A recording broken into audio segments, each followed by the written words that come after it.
Hello my dear friends. तो आज हम समझेंगे फेरिंग्स कि फेरिंग्स होता क्या है।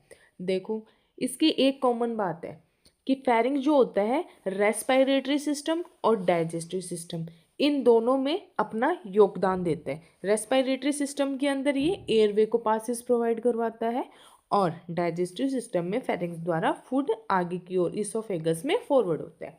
ठीक है, तो चलिए समझते हैं फेरिंग्स को। The pharynx is a muscular tube that form a common passes for both the respiratory system and the digestive system. pharynx क्या है? एक मस्कुलर ट्यूब होती है जो कॉमन पासेज है, एक सामान्य पासेज है किसका? रेस्पिरेटरी सिस्टम और डाइजेस्टिव सिस्टम का। It connect the nose and mouth to the larynx. ये कहाँ कनेक्ट होता है? नोज से कनेक्ट रहता है और माउथ टू द लैरिंग्स, और माउथ से लैरिंग्स तक ये कनेक्ट रहता है। And also connected oesophagus. Okay, लैरिंग्स को वॉइस बॉक्स कहते हैं और इसोफेगस को फूड पाइप भी कहते हैं। In simple word, the pharynx help us breathe, swallow food and speak. अगर सिंपल वर्ड में हम बात करें तो फेरिंग्स जो होता है ब्रीथिंग में हेल्प करता है, फूड को निगलने में हेल्प करता है और बोलने में हेल्प करता है। Okay, then location of pharynx. अब फेरिंग्स की लोकेशन समझेंगे कि फेरिंग्स कहाँ होता है एक्चुअल में।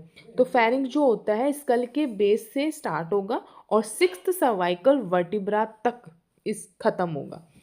कहाँ से? Extend from the base of the skull. ठीक है, देन एंड एट द, कहाँ से स्टार्ट हो रहा है? स्कल के बेस से स्टार्ट होके कहाँ खत्म हो रहा है? सिक्स्थ सर्वाइकल वर्टिब्रा के लेवल पे। और इस लेवल पे आने के बाद में ये कंटिन्यू रहता है, in this level, in level पे ये कंटिन्यू रहता है लैरिंग्स के तो फ्रंट में और इसोफेगस के बिहाइंड। ओके, तो नॉर्मली जो फेरिंग्स की लेंथ होती है अडल्ट्स के अंदर वो होती है 12 to 14 सेंटीमीटर। और ये क्या होता है? मस्कुलर ट्यूब लाइक स्ट्रक्चर होता है। Parts of pharynx. फेरिंग्स जो है वो 3 पार्ट में डिवाइड होता है। The pharynx is divided into 3 part. ये इसको 3 पार्ट में डिवाइड किया गया है।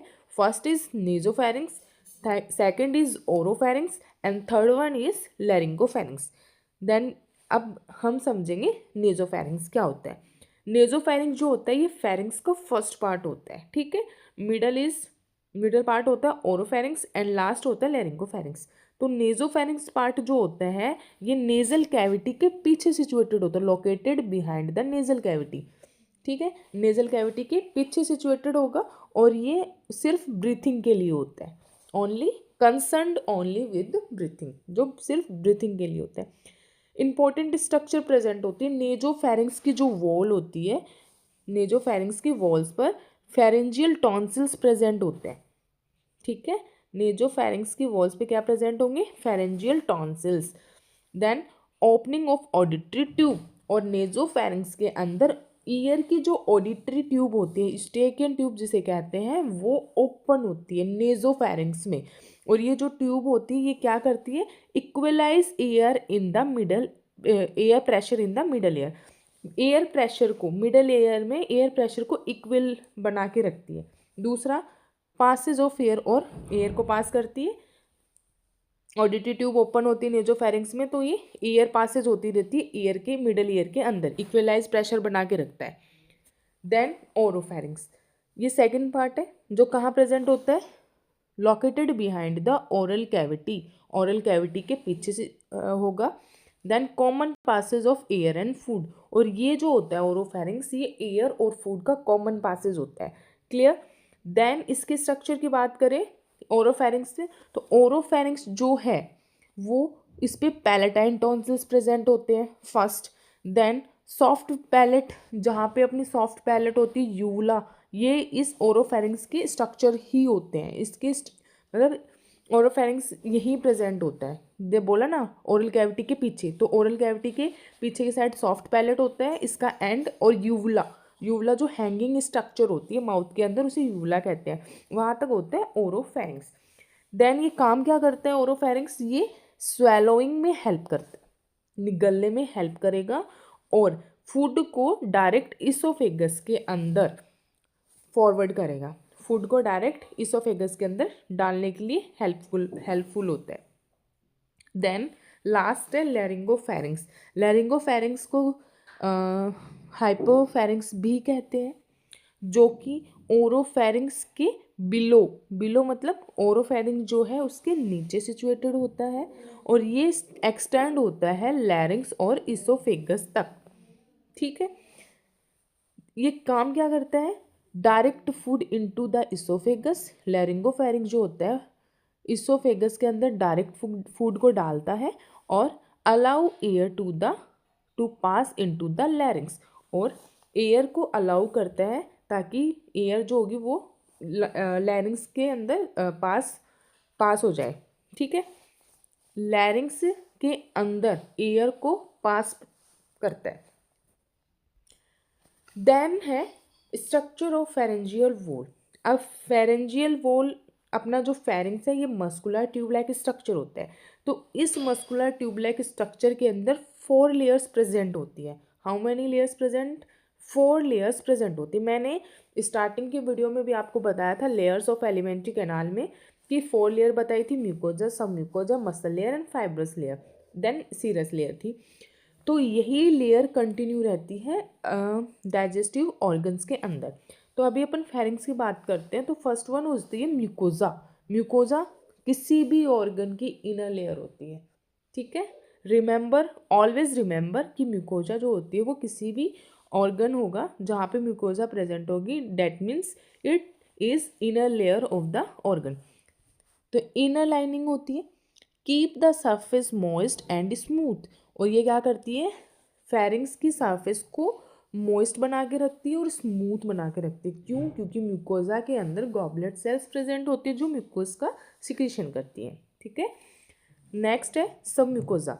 सब म्यूकोजा लेयर के अंदर क्या होता है, blood vessels, nerves and glands present होती है। ठीक है, नेक्स्ट है मसल लेयर। मसल लेयर जो होती है ये स्वेलोइंग में हेल्प करती है, निगलने में हेल्पफुल होती है। लास्ट है फाइब्रस लेयर। फाइब्रस लेयर जो होती है ये स्ट्रेंथ और सपोर्ट प्रोवाइड करवाती है। ठीक है, फाइब्रस लेयर जो होगी ये स्ट्रेंथ और सपोर्ट प्रोवाइड करवाएगी। देन ये इतना ही फेरिंग्स था। अभी लास्ट में ये है कि ब्लड सप्लाई। अब फेरिंग्स को ब्लड सप्लाई कौन करता है? तो आर्टरी होती है, branch of the external carotid artery. Carotid artery की एक्सटर्नल ब्रांच होगी जो फेरिंग्स को प्योर ब्लड सप्लाई करेगी। देन वेन जो होती है वो होती है फेरेंजियल वेनस प्लक्सिस, मतलब internal jugular vein. Pharyngeal venous plexus और इंटरनल, यहाँ से फिर इंटरनल जुगुलार वेन जो वेन सप्लाई होगी। लास्ट नहीं, नर्व सप्लाई। नर्व सप्लाई होती है ब्रेन को ग्लॉसोफेरेंजियल नर्व जो 9th क्रेनियल नर्व है, सेंसरी सप्लाई करती है। वेगस नर्व जो 10th क्रेनियल नर्व है, मोटार एक्शन करती है। Supplied through the pharyngeal plexus और फेरेंजियल प्लक्सिस। ये प्लक्सिस क्या होता है, क्रेनियल नर्व्स क्या है, ये सब अपन पढ़ेंगे नर्वस सिस्टम में। जब मैं आप लोगों को नर्वस सिस्टम बताऊंगी उसके अंदर मैं आपको ये सारी चीज़ें क्लियर करवाऊंगी। ठीक है, अभी नेक्स्ट है फंक्शंस, कि अब फेरिंग्स जो है वो क्या काम करता है। तो देखो, फेरिंग जो होता है वो स्वेलोइंग, फर्स्ट है कि swallowing passes of air for respiration. ठीक है, स्वेलोइंग करवाने में हेल्प करता है और एयर को पासिस प्रोवाइड करवाता है। ठीक है, रेस्पायरेशन के लिए।